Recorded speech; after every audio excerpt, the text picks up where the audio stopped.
એટલે દરેકને શીખવાડીશ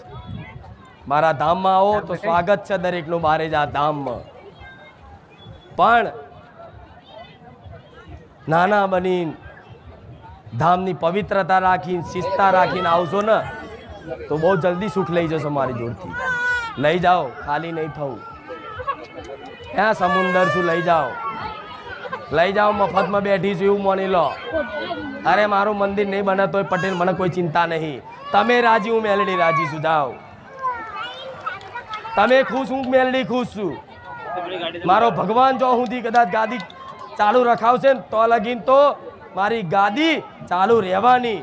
મારા ભગવાનની ઈચ્છા નહીં હોય ને એ દર તમને હાથ જોડીને કહી દઈશ કે હું ગાદી પર નહીં આવું પણ મારો ભગવાન જો લગીન બેઠો છે ને તો લગીન તો આ ગાદી ચાલતી હતી ચાલે છે અને આવનારા ભવિષ્યમાં ચાલવાની